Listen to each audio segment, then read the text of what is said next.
Et salut à tous, c'est Psyt pour une nouvelle vidéo de l'impression 3D. Donc aujourd'hui, on va tester le Daily Fill que j'ai reçu dans la boîte à fil de juillet. Donc la petite boîte que je reçois tous les mois. Donc j'avais fait une petite vidéo sur le fil que j'avais reçu avant. Là, alors ce que j'ai eu, c'est du Daily Fill, donc marron, couleur marron. J'ai pas plus de renseignements là-dessus. Donc pour moi, c'est du PLA. Donc PLA, donc j'ai reçu 60 grammes. Donc là, ça fait 500 grammes, 12 euros, 13 euros, allez, mettons. 13 euros, donc il se place pas trop mal.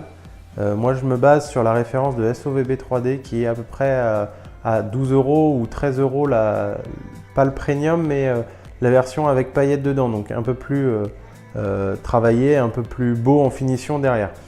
Donc là, on a un filament qui est de couleur marron et j'ai eu beaucoup de problèmes, comme vous pouvez le voir aussi par rapport aux impressions que j'ai faites. Donc une impression que je fais et qui rate, j'essaye de la refaire en changeant la rapidité, la rétractation, la température, la vitesse de rétractation, beaucoup de choses qui fait qu'une impression peut être ratée par rapport à la température de la buse, admettons, ou à la rétractation.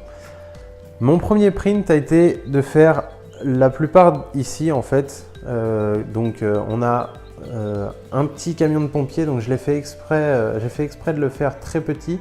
Enfin, du moins c'est le modèle qui est comme ça. Et on peut voir donc du coup la première couche est belle. Donc elle est pas trop mal, un peu trop écrasée à mon goût du coup. Mais en fait j'ai eu du warping qui s'est fait sur le devant. Donc si j'arrive à faire le focus, j'ai eu du warping. Donc on peut voir que voilà, ça a complètement, ça a warpé sur le devant. L'arrière est pas trop dégueu malgré qu'il soit complètement déformé. Et en fait toutes mes jonctions que je devrais avoir sur ce modèle là sont faussées en fait. Enfin sont faussées, sont trop écrasées, trop fondues. Donc j'étais trop haut en température. Donc pour moi ça a warpé parce que j'avais une température et j'étais un peu trop écrasé, une température trop élevée. Donc j'étais à 205 degrés. J'ai fait un test à 195 degrés ou 190 et en fait on peut voir que c'est encore pire parce que du coup la couche a complètement warpé aussi. Donc ça c'est la couche qui est sur le plateau qui a complètement warpé et du coup j'avais pas vu, donc du coup le produit, le petit camion de pompier est complètement dégueulasse, rien n'a tenu et en fait tout s'est décollé, la plupart s'est décollé en fait, je veux dire de l'échelle. Et après bon, il a réussi à rattraper le tir, mais impossible à utiliser. Donc là je me suis dit que la température était trop basse peut-être, admettons, et mon plateau était trop bas. Je suis monté en plateau, donc ce qui est conseillé c'est entre 0 et 60. Donc je me suis mis, j'ai augmenté un petit peu, je me suis dit bon, j'ai du warping, donc j'utilise un plateau en verre, de la laque et un plateau chauffant. Donc j'ai normalement la plupart des conditions idéales pour du PLA, même du PLA quoi. Donc après j'ai réussi à faire quelque chose, voilà, qui arrive à bouger, tac, j'essaie de me mettre en face, mais la plupart des jonctions sont aussi un peu trop collées, donc même si j'ai fait mon offset un peu plus loin, du coup ça a quand même warpé sur le devant. On peut voir que ça a warpé de malade ici là. Et le seul truc qui me fait croire que j'étais trop haut, c'est ces petits filaments. Voilà, on peut voir des petits filaments. Et ça apparaît pour moi quand soit j'ai la rétractation qui est pas bonne, soit je suis un tout petit peu trop chaud. Donc là, j'étais à 210 degrés pour celui-là. Et c'est mon plus beau print, entre parenthèses, que j'ai réussi à faire malgré qu'il est warpé. Donc, premier point négatif, 3 produits, 3 problèmes de température avec donc un 210, 215, 195 et 200. Donc pour moi, le plateau était bon, le plateau était laqué, le plateau était chaud et j'ai du warping. Donc je me dis, bon, c'est peut-être moi qui ai un problème. Je me dis, c'est peut-être trop bas ou j'ai quelque chose qui ne va pas. J'ai réussi à faire ceci. Donc tac.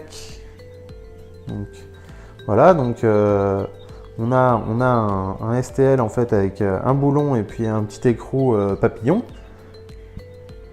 Et en fait, ce qui s'est passé, c'est que ça a warpé sur le côté, qui a fait que ça a, voilà, ça n'a pas totalement fait le produit qui aurait dû sortir, quoi. Donc j'ai eu du warping là-dessus. J'ai eu du warping un peu sur le dessous. En fait, on peut voir que les côtés en fait, sont un peu bombés. Pareil là-dessus, j'ai eu du warping aussi. Alors si j'arrive à faire le focus, ça serait bien. J'ai eu du warping qui s'est fait, alors j'essaie, voilà, du warping qui s'est fait sur tout le côté. Donc on peut voir qu'il est vraiment pas droit. Il est un peu bombé. Malgré ça, malgré tout, le STL fonctionne bien et pas trop mal. Donc voilà, bon, je me suis un peu amusé avec. Ça va, ça roule. J'ai essayé de faire, il me semble que c'est un Pyroli, mais je ne suis pas sûr, un Pokémon. Et j'ai eu la patte qui s'est barrée. Je ne l'ai pas vu, c'est vrai que je ne regarde pas souvent mes prints parce que j'ai pas eu réellement de problème. Et là, on peut voir que j'ai, je ne sais pas si c'est du warping, mais j'ai eu comme des gouttelettes, en fait. On appelle ça des gouttelettes, enfin j'avais vu ça. Et en fait, comme s'il chauffait trop. Alors que j'étais à 200 degrés sur ce print-là. Donc là, bah, la patte n'a pas tenu, bon bah ça tant pis, hein. Et bon, le reste du print n'est pas trop dégueu, à part les oreilles, le bas ici, la collerette, et puis la patte. Donc là, encore une erreur de température. Malgré tout, bon, bah, la première couche est belle, mais trop écrasée aussi. Alors, j'ai aucun problème de print. Ça a warpé un peu en dessous, parce qu'on peut voir que je suis bombé. Tac. Et puis après, j'ai fait ce T-Rex. J'y touche pas, parce que j'ai déjà galéré à le monter. Mais en gros, si je peux le prendre, s'il bouge pas trop, voilà, c'est un T-Rex. Bon, bah, il y a un STL qui tourne sur Thingiverse.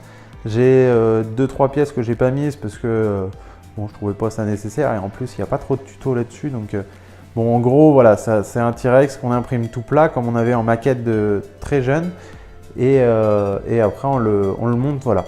Ça, c'est ce que j'ai eu le moins de problèmes malgré que j'ai eu du warping sur la plupart. J'ai voulu refaire un STL donc tout basique où j'ai jamais eu de problème. Donc un petit cube de calibration 33%, 0,1, 40 mm seconde et puis c'est tout. Bon bah ventilation et tout.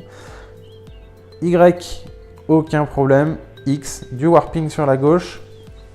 Ici, du warping sur la gauche. On peut voir que le cube est totalement warpé sur les deux côtés. Et j'étais à 205 degrés là-dessus, plus 60 degrés de plateau, ce qui est recommandé par Dailyfield, donc je le répète. Et puis voilà. Donc pour moi, j'ai encore près de la moitié de la bobine en plus à imprimer. Et franchement, elle va partir à la poubelle.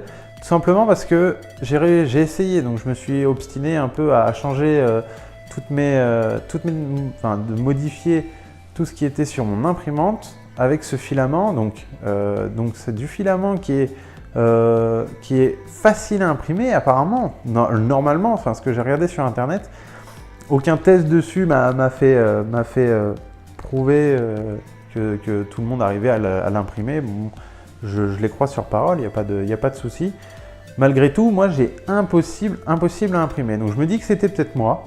J'ai eu un ami qui a reçu ce filament aussi, qui a une Anetodis aussi, et qui a essayé de faire un cube et un Benchy.